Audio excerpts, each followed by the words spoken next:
Bienvenue dans Weekly Bitcoin, la nouvelle émission du revenu en partenariat avec Capital B sur les cryptoactifs et en particulier sur la reine des cryptoactifs, le Bitcoin. Je voudrais aussi saluer la communauté qui nous suit sur LinkedIn notamment et sur X. Nous avons de plus en plus de questions, des questions sur la fiscalité, sur comment détenir ces cryptos, les contraintes réglementaires pour mettre des cryptos en direct dans un contrat d'assurance vie ou dans un PEA, on y reviendra. J'ai 3 bonnes nouvelles pour vous. On est ensemble, c'est bientôt votre week-end. On est ensemble pour 45 minutes et on va vous parler de votre argent sans langue de bois.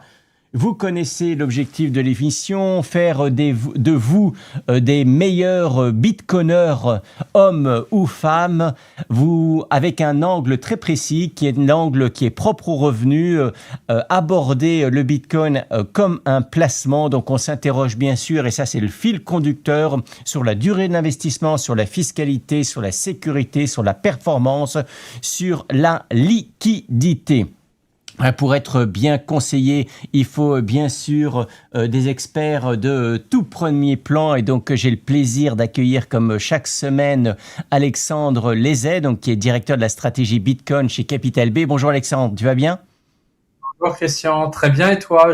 Comme je disais, j'ai hésité à mettre une cravate rouge aujourd'hui, étant donné la performance du Bitcoin, mais bientôt on pourra mettre une cravate verte, je pense. Donc, c'est bien. Bon, Voilà, alors autant d'abord... orange.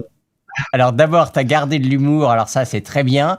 Ensuite, heureusement, tu t'es interrogé avec le rouge et pas avec le noir, mais personnellement, le orange, j'adore, c'est ma couleur préférée. Donc tu as fait le bon choix. Excellent. On va bien sûr, le menu du jour, vous le connaissez, hein, un point marché bien sûr qui sera particulièrement long. On va aussi essayer de faire un point prospection sur ce que nous réserve le Bitcoin pour les mois à venir. Un point conseil, faut-il acheter, vendre ou attendre? Je sais bien que les Bitcoiners n'aiment pas qu'on parle de baisse, or c'est souvent dans les baisses que c'est le meilleur moment pour acheter. On terminera bien sûr par les actus de la semaine et puis par le masterclass. On se posera une question sur l'or et Bitcoin. Quelle corrélation? Alexandre, la première question, j'ai même pas besoin de la faire. Hein, c'est quelle est ta lecture du marché? Merci. Alors, on rappelle quand même que le Bitcoin a été quasiment divisé par 2 par rapport au point plus haut du mois d'octobre. Je ne vais pas me faire des amis dans la communauté des Bitcoiners, mais au revenu, on parle vrai. Alexandre, quelle est ta lecture du marché? La lecture, elle est très claire. On est en bear market, c'est un marché baissier. On l'avait déjà évoqué il y a 2 semaines. Et en fait, ce qu'on voit aujourd'hui, c'est des liquidations forcées d'acteurs qui n'ont pas le choix, qui doivent sortir de leur position Bitcoin parce qu'ils avaient certainement pris des positions avec un effet de levier ou parce que ils doivent se couvrir et ils le font à contre-cœur. Et dans ces conditions-là, le Bitcoin descend en flèche. Et hier, il a enregistré une de ses plus grandes baisses en une seule journée. Alors, elle descend au fur et à mesure en proportion. Au début, on était de l'ordre de moins 50%, moins 30%, moins 20%, mais on est quand même hier passé à moins 14% en une seule journée. Et en fait, la gravité, elle va vers plusieurs facteurs. Elle va vers la moyenne des 200 dernières semaines. Elle va vers le prix de production du Bitcoin et elle va vers les plus hauts du dernier cycle de 2021. Et tous ces facteurs-là, ils correspondent en fait à environ 55 000 à 60 000 dollars.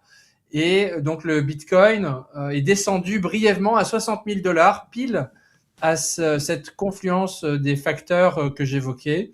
Et donc c'est un phénomène tout à fait naturel dans le Bitcoin. Ça s'est déjà passé lors de tous les derniers cycles, donc ça fait déjà 4 ou 5 fois maintenant. Et à chaque fois, on a des résistances au top des anciens cycles. Et donc pour ceux qui doutaient de s'il y avait encore des cycles sur Bitcoin, eh bien voilà la réponse. Le Bitcoin a toujours des cycles. Le Bitcoin est toujours volatile et le Bitcoin fournit toujours des opportunités exponentielles de croissance pour ceux qui croient dans le long terme, à condition effectivement d'en supporter la volatilité sur le court terme, parce que parfois on en rigole, mais je pense que c'est important de rappeler que quand même c'est douloureux pour beaucoup d'investisseurs qui ont investi et qui voient leur investissement être divisé par 2, voire même parfois un peu plus. Et donc, On l'a connu déjà depuis 6 ou 7 mois maintenant dans le secteur des Bitcoin Treasury Companies. On l'a vu venir, ce bear market, on l'a déjà expérimenté. Et ce qui est intéressant là, cette fois-ci, c'est que le Bitcoin fait moins 30% sur un mois, alors que, par exemple, Capital B fait moins 20%. Alors, on va pas se réjouir de moins 20%, mais on voit que auparavant, c'est-à-dire il y a 3-4 mois, quand le Bitcoin baissait, les Bitcoin Treasury Companies baissaient davantage. Et là, on voit que finalement, les investisseurs commencent à réallouer, et ils réallouent d'abord aux Bitcoin Treasury Companies avant le Bitcoin. Et ça, c'est quand même aussi assez intéressant. Alors, ça ne veut pas dire que la baisse n'est pas finie. Il est assez probable, quand on regarde historiquement, que la tendance baissière puisse durer environ un an et demi. Alors Mais Alexandre, en tout cas, je t'interromps parce que il y a une première accumulation. Je t'interromps parce qu'on va parler de l'avenir, mais je voudrais d'abord bien comprendre cette baisse et comparer cette baisse par rapport aux chutes précédentes de marché. Tu as parlé d'un élément clé qui est la spec. On a l'impression qu'il y a plus de spéculation aujourd'hui qu'il n'y avait il y a quelques années. Vrai ou faux? Non, la spéculation, en fait, je dirais qu'elle est plutôt équivalente. C'est-à-dire que il y avait eu une théorie selon laquelle, avec la montée en puissance des institutions, il y aurait beaucoup moins de volatilité. C'est quelque chose qui peut quand même s'observer d'une certaine manière. Ça dépend de ce que fait le SIC cette fois-ci. Alors, on aura la réponse. Si le Bitcoin fait moins 70% ou moins 80% par rapport à son plus haut de 125 000 et qu'il descend à moins 80%, eh bien, on aura des niveaux relativement équivalents au passé. Et au contraire, si on reste autour de moins 50, moins 60%, eh bien, on pourra dire qu'effectivement, la volatilité à la baisse, le côté spéculatif à la baisse du Bitcoin se serait un petit peu stabilisé par rapport à de nouveaux acteurs qui seraient rentrés. Ce qui est intéressant à noter, c'est que on peut pas dire, malgré la conclusion de cette question, on peut pas dire de toute façon que la spéculation a baissé, parce que l'air de rien, aujourd'hui, il y a quand même 50% des bitcoins en circulation qui sont en perte. Ça veut dire que il y a beaucoup de personnes qui peuvent se dire maximalistes, qui en fait contribuent pas mal à la vente et à l'achat de BTC. Et que en fait beaucoup essayent de faire du trading et beaucoup se retrouvent un petit peu aussi dans des mauvaises situations en faisant du trading. Et donc on voit qu'en fait la proportion de détenteurs très long terme de Bitcoin est forte, c'est quand même 50%, hein, mais c'est aussi quelque chose qui montre que il y a quand même beaucoup de Bitcoin qui se sont échangés au-dessus des niveaux actuels et que comparativement le niveau de prix qu'on a ici revient quasiment à payer le même prix que celui qui était il y a 4 ans, alors qu'il y a 4 ans, on n'avait pas les ETF, on n'avait pas l'adoption institutionnelle, on n'avait pas l'adoption gouvernementale. Donc c'est un petit peu le même prix pour une valeur plus élevée. Alors, qui vend justement? Parce qu'on a, je pense, le 30 janvier, il y a eu 850 millions de sorties sur les ETF. Donc, côté aux États-Unis, c'est quand même énorme. Est-ce que c'est plutôt les institutionnels ou est-ce que c'est plutôt les particuliers? C'est assez partagé. En réalité, ça relève d'une gestion de risque pour beaucoup de fonds et pour beaucoup d'institutions. Beaucoup, c'est une liquidation forcée. Il y a des paliers. Il y a certains investisseurs qui se disent, eh bien, je mets une position et à tel niveau, eh bien, je vais donner l'ordre de liquider. Donc, en fait, c'est à ça qu'on a assisté hier. C'est beaucoup d'investisseurs qui s'étaient fixés des paliers automatiques, disons, de protection en dollars et qui finalement ont été liquidés sur cette position-là. Et donc, de ce point de vue-là, on a vu de l'autre côté, et là c'est notamment plutôt beaucoup de particuliers qui recommencent à accumuler au niveau justement que je mentionnais des 3 facteurs qui convergent. Si on pense à des acteurs qui auraient réussi leur pari de vendre au-dessus du all-time high de 70 000 et autour de 100 000 et qui voudraient racheter, eh bien, ces niveaux-là sont des niveaux qui, effectivement, limitent le risque d'un point de vue du dollar. Après, d'un point de vue d'un Bitcoin maximaliste orienté sur le long terme, c'est un peu business as usual. On aurait voulu que ça change et que, effectivement, il n'y ait plus ce type de mouvement très fort à la baisse qui font en fait perdre un peu de temps, puisqu'en fait, on a beaucoup de personnes qui viennent de rentrer dans l'écosystème et qui jettent l'éponge parce qu'ils se disent, bah, finalement, c'est trop volatile, c'est pas pour moi, il y a trop de risques. Et on devra attendre peut-être 2 ans ou 3 ans avant de les retrouver. Donc voilà, ça teste les convictions des nouveaux entrants. Et c'est aussi ça qui forge le caractère des bitcoins maximalistes. Il faut passer par un premier cycle baissier. Il faut ressentir la douleur d'une baisse de moins 50 à moins 70% pour se rendre compte de ce qu'on détient. Et ce qu'on détient à la fin, c'est plus précieux qu'un prix sur un écran. C'est la capacité d'avoir un actif que personne ne contrôle. Alors, tu parlais tout à l'heure des précédentes baisses. Le précédent point haut, c'était effectivement, il y a eu un point haut autour de 70 000 $ en 2021 de mémoire. Et puis ensuite, le Bitcoin avait perdu non pas 50, 60, mais 85%, 80% de sa valeur. Est-ce que tu penses qu'on peut aller aussi bas où il y a des facteurs de soutien qui fait que la baisse risque d'être moins forte cette année? Tout soutien est globalement théorique. Personne n'a une boule de cristal permettant de déterminer quelle va être l'évolution à suivre. En réalité, ce qui fait la différence, c'est est-ce que aujourd'hui il y a un acteur qui va faire faillite dans le monde, notamment des plateformes de cryptoactifs, ce qui pourrait entraîner une baisse dramatique comme ce qu'on a eu en 2022-23. C'est la faillite d'un gros exchange de cryptoactifs comme on avait eu avec FTX. En l'absence de la faillite d'un tel acteur, il est assez difficile d'imaginer un Bitcoin revenir en dessous des 30 000 $. Tout est possible, bien entendu, mais en fait, il y a quand même beaucoup d'acteurs qui aujourd'hui ont comme objectif principal d'accumuler du Bitcoin. Et ces acteurs-là n'étaient pas forcément autant là il y a 4 ans.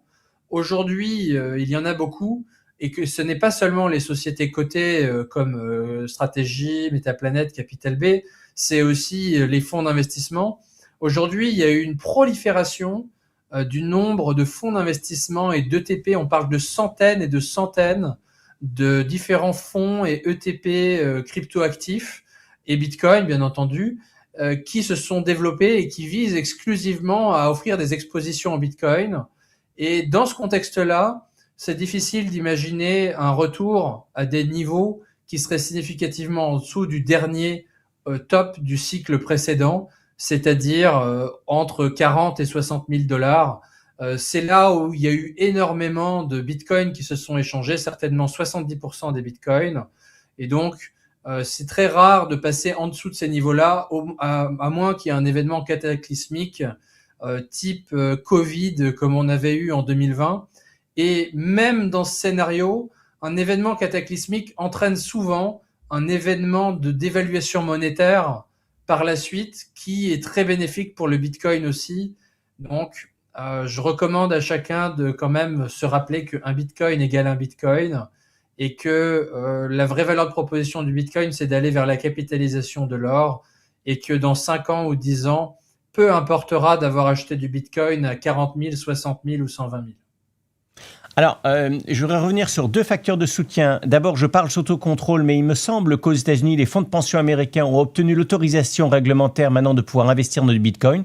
C'est quand même un gros facteur de soutien. Est-ce que tu confirmes ça? Tu m'as dit, pardon, les fonds d'investissement? Les fonds de pension américains ont obtenu, je pense, sur le plan réglementaire, l'autorisation d'investir et de diversifier leurs actifs dans du Bitcoin. Est-ce que tu confirmes?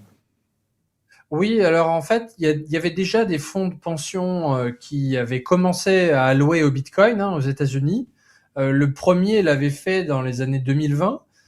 C'est un certain Sean Bill, qui est aujourd'hui le CIO de la société BSTR aux États-Unis, dont le CEO est Adam Back, qui est aussi un de nos actionnaires stratégiques chez Capital B.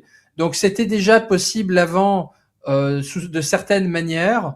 Maintenant, ce qui se passe en ce moment, c'est qu'il y a des allègements de difficultés et de contraintes, et que ce soit à travers la régulation et surtout la clarté réglementaire qu'apporte la nouvelle administration, et aussi certains freins qui sont levés au sein des institutions elles-mêmes, et notamment à travers le fait que maintenant il y a IBIT, l'ETF Bitcoin de BlackRock, et donc beaucoup de fonds de pension peuvent investir directement via IBIT, qui est beaucoup plus simple pour eux parce que c'est une security, c'est un titre financier traditionnel comparé à Bitcoin, ce qui est beaucoup plus simple pour beaucoup d'entre elles.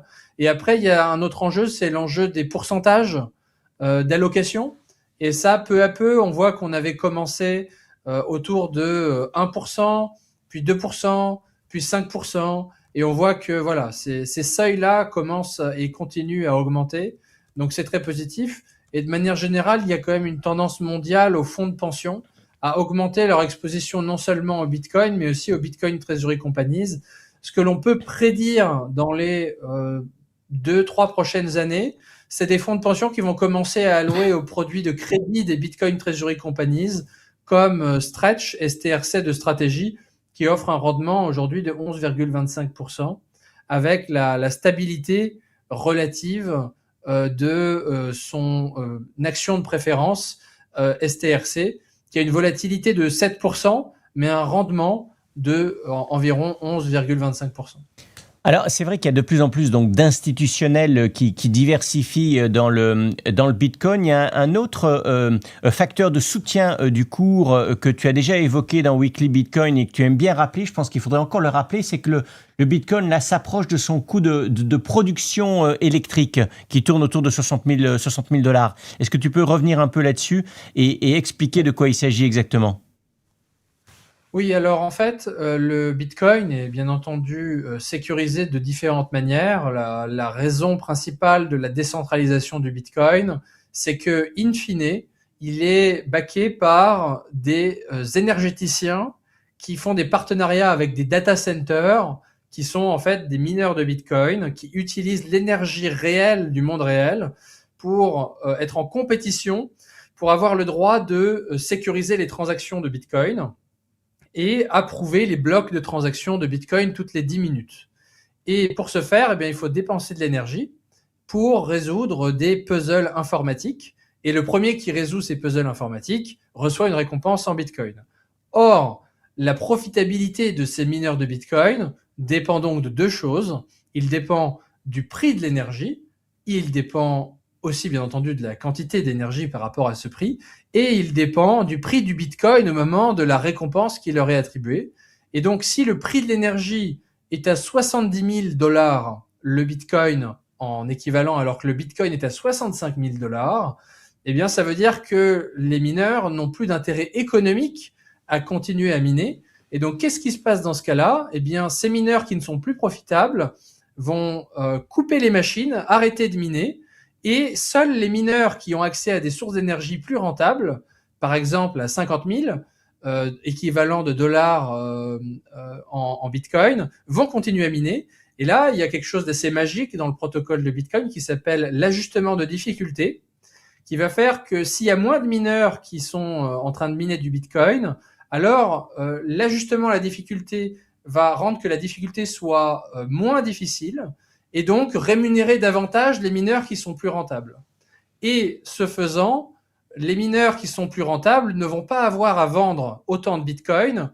Et donc, s'ils n'ont pas à vendre autant de Bitcoin, eh bien, ça a une tendance à fournir un soutien sur le marché du Bitcoin. Et de même, si des mineurs arrêtent de miner et donc arrêtent de vendre le Bitcoin sur le marché, ça aussi, ça peut avoir tendance à soutenir ce marché-là. Et en tout cas, ça montre que c'est quand même le coût intrinsèque de production d'un Bitcoin et donc que c'est très attractif pour beaucoup d'acteurs d'aller acheter ce Bitcoin puisque c'est littéralement un Bitcoin qui est moins cher que le Bitcoin qui est miné. Et donc, c'est ce qui fournit en quelque sorte aussi une valeur intrinsèque du Bitcoin. Alors, qu'est-ce qu'on fait? On achète, on vend ou on attend. En bourse, on a tendance, on dit toujours, bien sûr, qu'il faut acheter au son du canon. On ne parle de la bourse, notamment sur les médias grand public, que lorsque ça monte. Et la bourse est un des actifs que plus ça monte, plus c'est cher, plus on a envie d'acheter. Bien sûr, c'est exactement l'inverse qu'il faut faire. Donc, que fait-on aujourd'hui sur le marché du Bitcoin? Est-ce que c'est le moment d'en acheter ou est-ce que c'est le moment d'en vendre ou est-ce qu'on se contente, entre guillemets, tout simplement de les conserver? La stratégie qui a le mieux fonctionné dans les 15 dernières années, c'est tout simplement d'en acheter de manière régulière, peu importe le prix, et d'avoir un horizon de temps de 5 à 10 ans. On va me dire que cette stratégie-là s'applique à toute classe d'actifs dans laquelle on a une conviction, et je dirais que c'est tout à fait correct. La différence avec le Bitcoin, c'est que c'est notamment encore plus bénéfique d'appliquer cette stratégie, parce que si on n'applique pas cette stratégie, alors on panique à l'achat quand le prix monte et on panique à la vente quand le prix baisse. Et c'est exactement ce qu'il ne faut pas faire, bien entendu. Alors il y a deux choses. Soit chaque individu peut analyser sa conviction sur le Bitcoin sur le long terme, soit votre conviction n'est pas suffisamment forte et alors effectivement cette stratégie n'est pas vraiment applicable. Soit votre conviction est forte et alors, effectivement, acheter quand tout le monde vend est une zone très avantageuse pour réduire sa base de coûts. Et à la fin, surtout, ce qui compte, c'est d'accumuler un nombre de bitcoins plus important. La stratégie de Capital B, vous la connaissez, c'est d'accumuler toujours le plus possible de bitcoins et de le détenir avec une intention de ne jamais vendre, bien entendu, pour maximiser la taille du bilan sur le long terme et les options que l'on a sur le long terme. Et il y a un autre aspect, je pense, qui est important à mentionner. C'est, on a beaucoup parfois de personnes qui viennent nous demander, voilà, j'ai une somme d'argent à investir dans le Bitcoin. Est-ce que je dois mettre tout maintenant ou est-ce que je dois étaler au fur et à mesure? La réponse va varier en fonction, bien sûr, des analyses de risque de chacun. Mais historiquement, en moyenne, les investisseurs qui ont tout mis d'un coup, eh bien, ont fini avec plus de Bitcoin à la fin, à la condition quand on dit tout mettre d'un coup, à la condition d'avoir bien sûr alloué uniquement le capital de long terme dont on n'a pas besoin sur un horizon de temps raisonnable par rapport à ses propres coûts. Et aujourd'hui, la base de coûts est la plus basse depuis 4 ans. Et donc, c'est quand même raisonnablement, si l'on est convaincu dans le potentiel long terme du Bitcoin, une zone extrêmement favorable pour maximiser effectivement son pouvoir d'achat en Bitcoin dans le temps. Alors, ce que tu viens de dire est très intéressant parce qu'en fait, en bourse, l'analyse financière nous enseigne aussi que lorsqu'on a une grosse somme à investir, mieux vaut l'investir d'un coup que progressivement. Mais attention, il y a quand même un biais psychologique qui est de taille. On ne regarde pas, il ne faut pas regarder que la performance et que les chiffres, il faut aussi pouvoir dormir tranquille. Et et ça, je prends un tout petit peu la parole, Alexandre, mais c'est un point important. Les particuliers qui ont investi en bourse au sommet de la bulle Internet, il leur a fallu pas loin de 15 ans avant de retrouver leur mise. Alors peut-être que maintenant ils sont gagnants, mais il est vraiment important de pouvoir dormir tranquille et d'être à l'aise avec son placement. On dit qu'il faut être à l'aise avec son crédit, mais il faut être aussi à l'aise avec ses placements.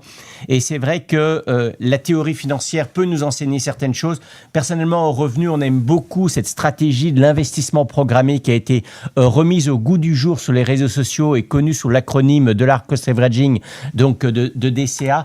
Et c'est vrai que investir, et je pense que je vois que tu opines du chef et que tu es d'accord avec moi, Alexandre, surtout qu'un actif comme ça, comme le Bitcoin, il ne faut pas hésiter. Si vous voulez investir 5 000, 10 000, 15 000 euros, vous étalez sur quelques mois, voire 1 ou 2 ans vos investissements, ce qui permet d'optimiser le prix de revient. Voilà, le gain final est une chose, mais il faut vraiment dormir tranquille avec vos investissements. Et je vais terminer en prenant un exemple très concret. Vous investissez aujourd'hui, vous avez 10 000 euros à investir, vous investissez aujourd'hui 1 000 euros. Demain, si le Bitcoin baisse, eh ben vous allez vous réjouir parce que vous allez dire j'ai encore 9 000 euros à investir et je vais les investir à un cours plus bas. Et si le Bitcoin monte, eh ben vous serez très content puisque vous avez déjà investi 1 000 euros. Donc dans tous les cas, vous êtes peu ou prou gagnant. Et ça me semble vraiment une stratégie de bonne aloi, à la différence du market timing qui est une stratégie qui est bien pour les investisseurs, mais uniquement avertis. Cette stratégie consiste à essayer d'acheter au plus bas pour vendre au plus haut. Dans une optique de long terme et de bon père de famille, entre guillemets, la stratégie donc, que propose Alexandre et que propose aussi le revenu de l'investissement progressif me semble en tout cas assez ad hoc.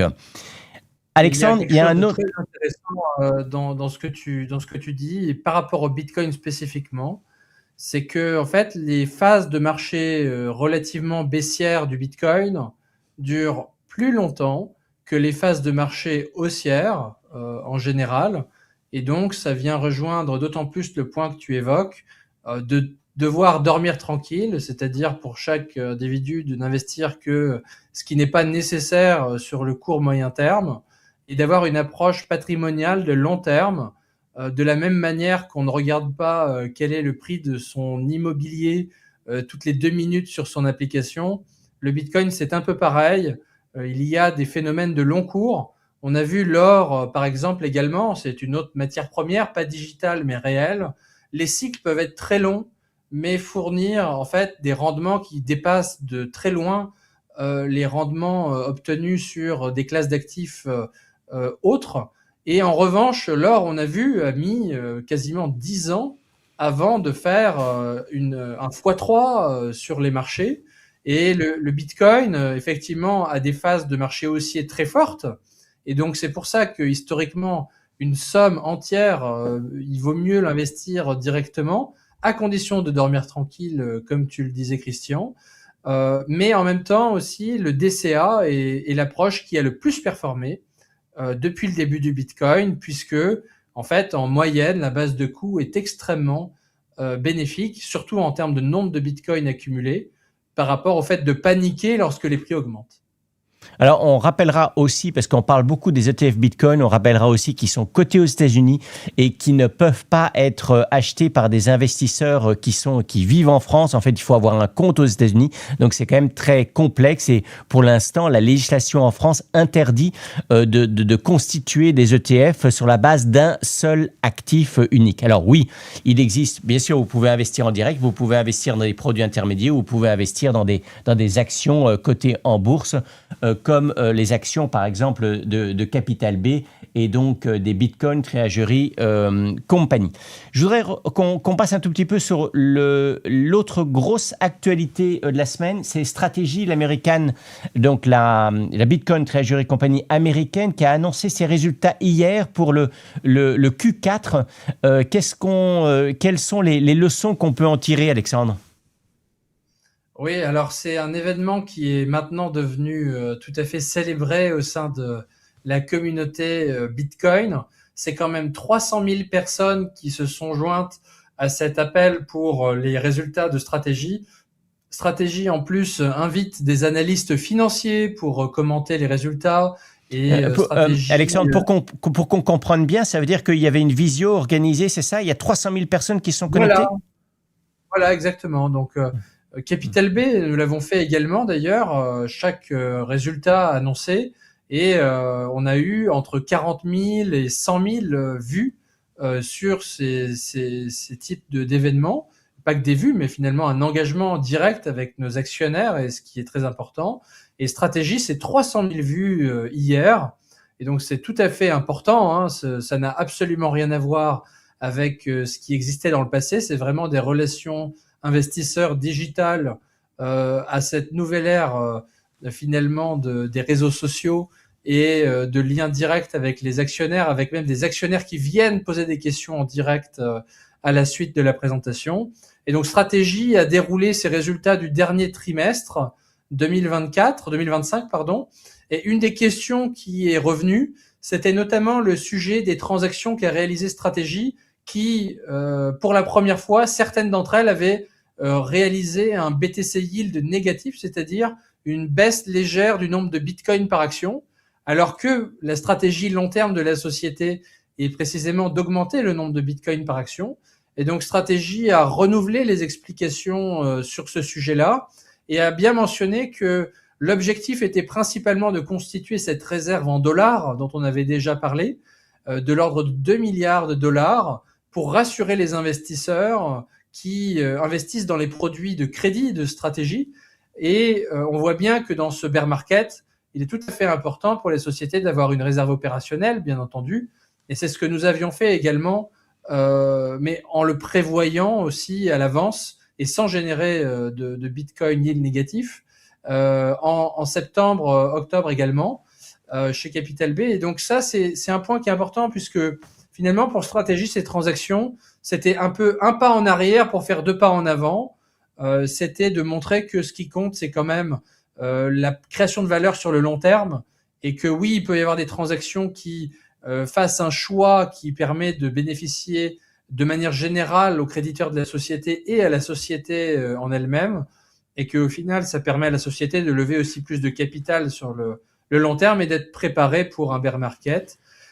C'était un point important. Et un deuxième point important, c'est tout simplement l'augmentation très forte des cas de distribution de leurs produits de crédit qui sont maintenant en fait distribués à travers des tokens sur le marché des cryptoactifs et peut-être prochainement par des institutions plus traditionnelles qui pourraient prendre le produit de rendement à 10% pour le transformer en compte bancaire avec un taux d'intérêt de 5 à 8% qui est tout à fait supérieur au taux, bien sûr, de dépôt actuel et qui permettrait de passer à l'échelle sur stratégie, même si on estime quand même ça à horizon 3 à 5 ans.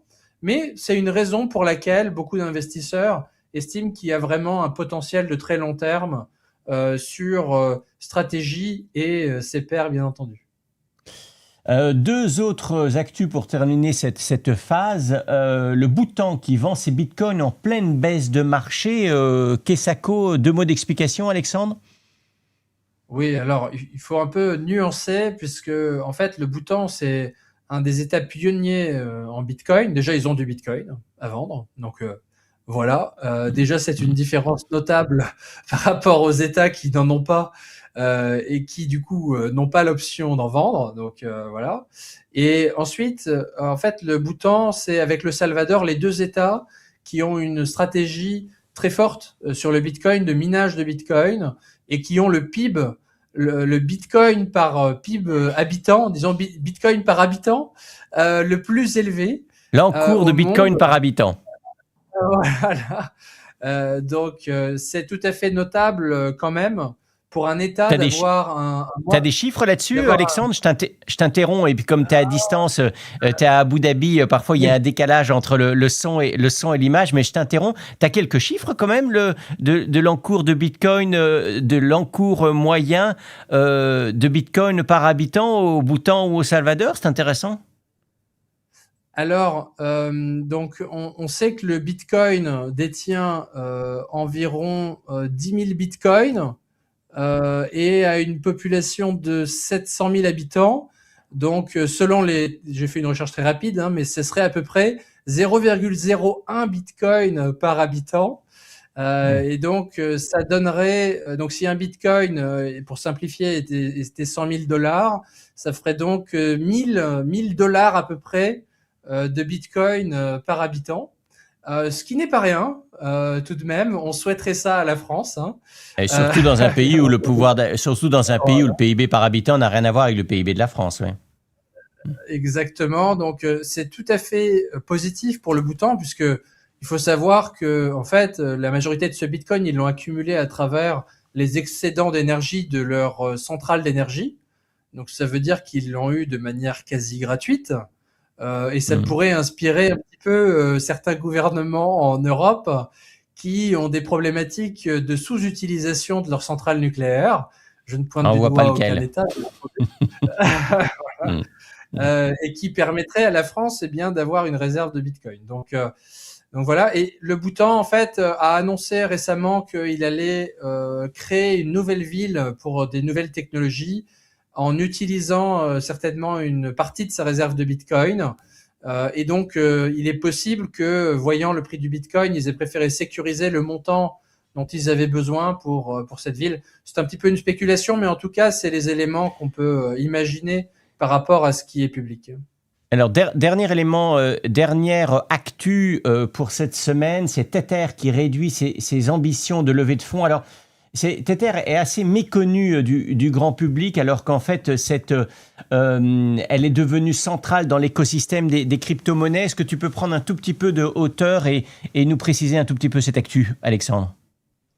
Oui, alors Tether, en fait, est devenu un monstre des marchés de capitaux digitaux pour trois raisons. La première, c'est que Tether est un des plus grands détenteurs de Bitcoin au monde en tant qu'entité privée et à travers son entité 21 Capital aux États-Unis qui a environ 30 000 Bitcoins également, à travers Bitfinex qui fait un petit peu partie de la même galaxie Tether avec les mêmes fondateurs qui également fait partie des plus gros détenteurs de Bitcoin. Tether est également dans le top 15 des entités détenant le plus de dettes souveraines américaines. Et donc Tether, du fait du succès de ces stablecoins qui ont maintenant plusieurs centaines de millions de dollars d'encours, centaines de milliards, pardon, de dollars d'encours, Tether a non seulement en fait gagné et abattu l'écosystème cryptoactif dans son ensemble, puisqu'en fait, c'est le seul cas d'usage dans l'écosystème crypto hors Bitcoin qui a connu une adoption mainstream. Et grâce à cette adoption, Tether est devenu, maintenant, fait partie de la même liste que les plus grands États du monde dans la détention de dettes souveraines d'États. Et c'est donc devenu une priorité stratégique des États-Unis de distribuer le dollar à travers les stablecoins de Tether. Et c'est pour ça que Tether a lancé récemment un UST token qui est en fait un stablecoin dollar créé aux États-Unis, régulé aux États-Unis parce que l'historique était créé depuis la Suisse et un petit peu offshore. Et on voit que les liens entre les États-Unis et Tether se rapprochent très fortement. Tether envisage une cotation en bourse prochainement avec des valorisations qui sont un peu descendues de 20 milliards à 10 milliards, mais qui sont tout à fait significatives, bien entendu. Et par ailleurs, Tether a été l'entité qui a acheté le plus d'or parmi même les gouvernements du monde dans le dernier trimestre. Et donc, ce qui montre qu'on a vraiment des entités du secteur, que ce soit Stratégie ou Tether, qui commencent à prendre des tailles et des ampleurs de nature étatique et qui deviennent en fait des entités de nature systémique au sein de l'écosystème. Et on a plutôt de la chance puisque les acteurs qui sont à la tête de ces entreprises sont vraiment très conservateurs, prennent très peu de risques et visent plutôt la stabilité et la vision long terme plutôt que le trading à haute fréquence. Et ça, c'est très rassurant, c'est très positif et c'est très porteur pour la suite de ce qui se prépare, puisque ces entités-là sont très proches aussi du gouvernement américain qui n'a quand même peut-être pas dit son dernier mot par rapport au Bitcoin. Alors, tu parlais de l'or, et ben la transition est toute trouvée avec le dernier sujet du jour et le masterclass du jour, à savoir or et Bitcoin, quelle corrélation. Mais avant de rentrer dans le vif du sujet, le Bitcoin, valeur refuge ou c'est de la tech? Alors, les deux. Un petit peu décevant, mais le Bitcoin... Bon, mauvaise réponse, il faut choisir, Alexandre. Le Bitcoin est une valeur refuge puisque c'est de la technologie décentralisée qui ne peut pas être contrôlée, corrompue, déstabilisée par une entité centralisée. Et c'est aussi, puisque c'est décentralisé par la technologie, que ce n'est pas nécessairement une valeur refuge sur le court terme, puisqu'il n'y a aucune entité centralisée qui va venir à la rescousse du Bitcoin si le prix baisse. Au contraire, c'est le Bitcoin qui est même utilisé pour se réfugier en dollars si ces acteurs-là ont besoin de dollars. Donc en fait, c'est à la fois une valeur de refuge sur le long terme et aussi une monnaie de refuge en cas de besoin de liquidité sur le court terme. C'est l'actif le plus liquide et donc le plus liquidable sur le court terme, et c'est pour ça qu'il peut baisser très fortement sur le court terme, mais c'est aussi grâce à ses capacités de liquidité et d'adoption mondiale et de disponibilité 24 heures sur 24 et 7 jours sur 7 que le Bitcoin est aussi une valeur de réserve sur le long terme, puisqu'on a vraiment la conviction que personne ne le contrôle, et que en plus il y a une adoption mondiale, et donc que même dans 10 ans, eh bien, il est très probable qu'on trouvera d'autres personnes qui voudront avoir la même valeur de proposition et payer un prix équivalent ou bien plus élevé, un peu comme l'or est une valeur refuge, mais elle avec plusieurs millénaires derrière, qui font que effectivement, quand on a peur, eh bien, on se retourne plutôt vers l'or que le Bitcoin aujourd'hui sur les marchés de manière générale. Et quand on est plutôt positif sur l'adoption de la technologie, eh bien, on se retourne plutôt vers le Bitcoin, alors que le Bitcoin est en fait une sorte d'or amélioré. On peut même décrire l'or comme du Bitcoin qui ne peut pas s'envoyer sur Internet. Voilà, si on devait retourner un petit peu les choses. Alors, qu'est-ce qui est le plus volatile, l'or ou le Bitcoin? Eh bien, c'est une bonne question, puisque avant-hier, c'était l'or, et depuis hier, c'est de nouveau le Bitcoin. Donc, il y a une compétition. En fait, l'or était passé à des niveaux de l'ordre de 60-70% de volatilité, et le Bitcoin était plutôt autour de 40. Et hier, le Bitcoin est revenu à des niveaux de l'ordre de 75%. Et donc, ça fait vraiment plaisir.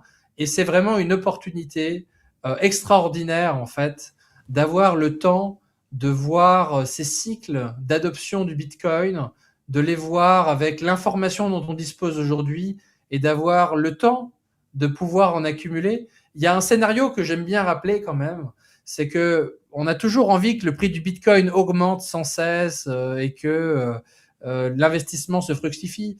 Mais reprenons l'exemple de la personne qui a 10 000 euros à investir. Il est bien préférable que le Bitcoin mette 5 ans avant de faire une performance de x2 ou x3 ou plus, plutôt que le Bitcoin fasse x2 ou x3 demain. Puisque sinon, en fait, on va avoir une personne en moins qui pourra bénéficier de cette adoption long terme du Bitcoin.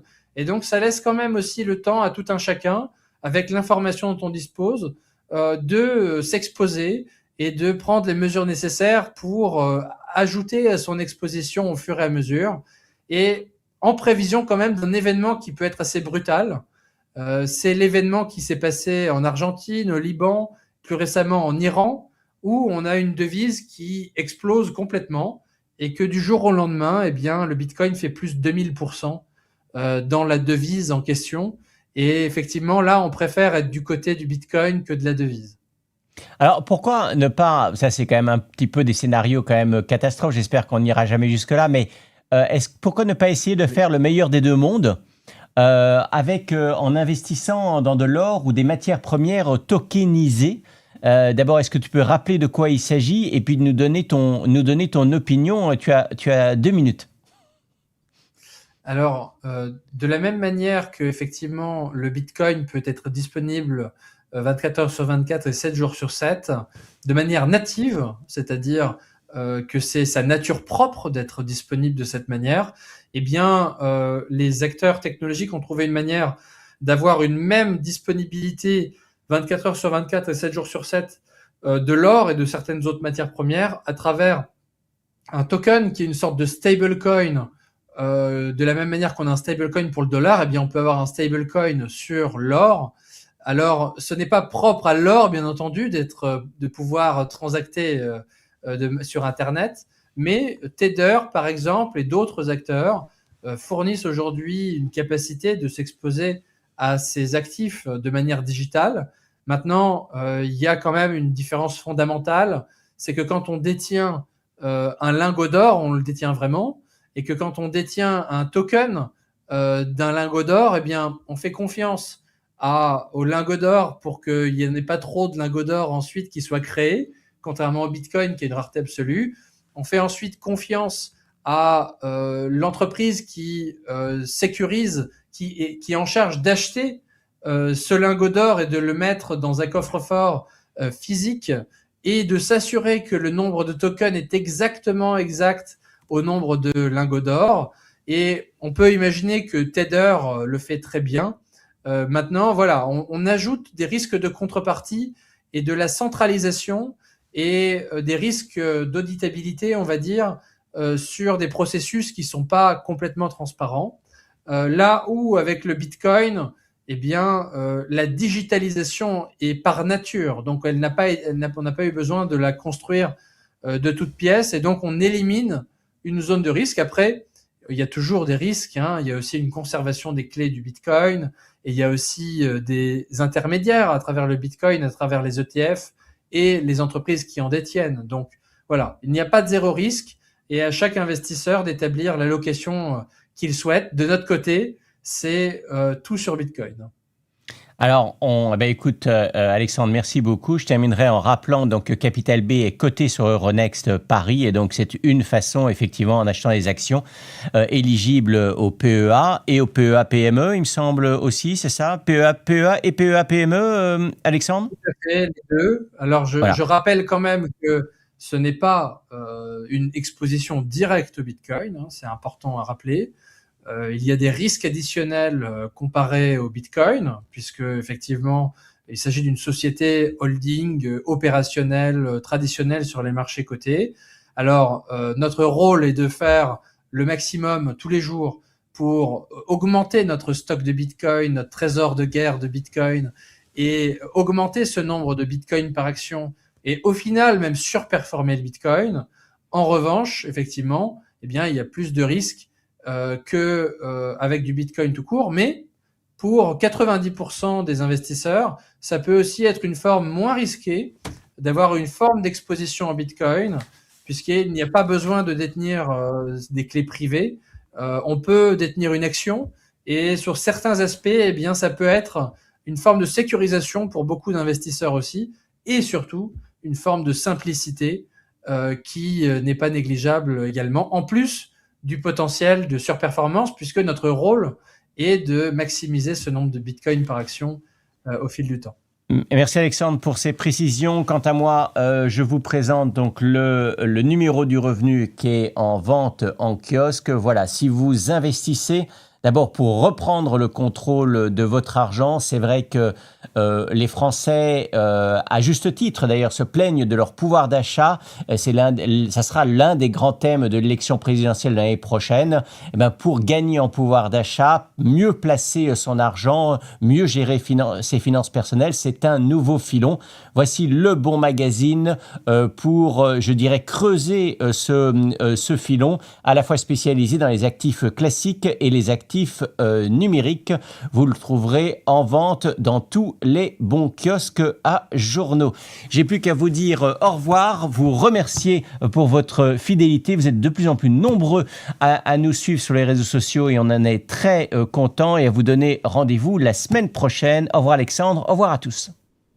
À très vite, et bravo aux revenus.